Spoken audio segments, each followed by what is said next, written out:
ನನ್ನ ಹೆಮ್ಮೆಯ ಕನ್ನಡಿಗರೇ ಮತ್ತು ನನ್ನ ಪ್ರೀತಿಯ ಕಟ್ಟಡ ಕಾರ್ಮಿಕರೇ ಹಾಗೂ ಗುತ್ತಿಗೆದಾರರೇ ಮತ್ತು ಕಟ್ಟಡ ನಿರ್ಮಾಣ ಮಾಡುವಂತಹ ಮಾಲೀಕರೇ, ತಮ್ಮೆಲ್ಲರಿಗೂ RPS ಚಾನಲ್ಗೆ ಸ್ವಾಗತ ಸುಸ್ವಾಗತ. ಸ್ನೇಹಿತರೆ, ನೀವು ನಿಮ್ಮ ಮನೆಯ ಮೇಲ್ಛಾವಣಿ ಟೆರೇಸ್ನ ಫ್ಲೋರಿಂಗ್ಗೆ ಯಾವ ರೀತಿಯ ವಾಟರ್ ಪ್ರೂಫಿಂಗ್ ಟೈಲ್ಸ್ ಹಾಕುವ ಮುನ್ನ ಯಾವ ರೀತಿಯ ವಾಟರ್ ಪ್ರೂಫಿಂಗ್ ಮಾಡಬೇಕು ಮತ್ತು ನಿಮ್ಮ ಬಾತ್ರೂಮ್ ಮತ್ತು ಬಚ್ಚಲು ಮನೆಗಳ ಟೈಲ್ಸ್ ಹಾಕುವ ಮುಂಚೆ ನೀವು ಯಾವ ರೀತಿಯ ವಾಟರ್ ಪ್ರೂಫಿಂಗ್ ಮಾಡಬೇಕೆಂಬುದನ್ನು ತಿಳಿಯಲು ನಮ್ಮ ಈ RPS ಯೂಟ್ಯೂಬ್ ಚಾನಲ್ನ ಸಬ್ಸ್ಕ್ರೈಬ್ ಮಾಡಿಕೊಂಡು ಇನ್ಸ್ಟಾದಲ್ಲಿ ಫಾಲೋ ಮಾಡಿಕೊಂಡು ನೀವು ತಮ್ಮ ಮನೆಯ ಲೀಕೇಜ್ ಸಮಸ್ಯೆಗಳನ್ನು ಪರಿಹರಿಸಿಕೊಳ್ಳಿ.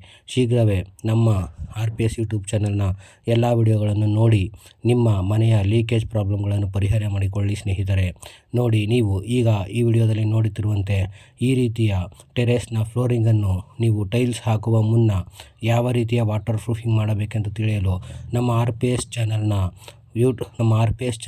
ಪೂರ್ತಿ ವಿಡಿಯೋ ನೋಡಿ ನಿಮ್ಮ ಮನೆಯ ಲೀಕೇಜ್ ಪ್ರಾಬ್ಲಮ್ಗಳನ್ನು ಪರಿಹರಿಸಿ. ನಮಸ್ತೆ ಸ್ನೇಹಿತರೆ.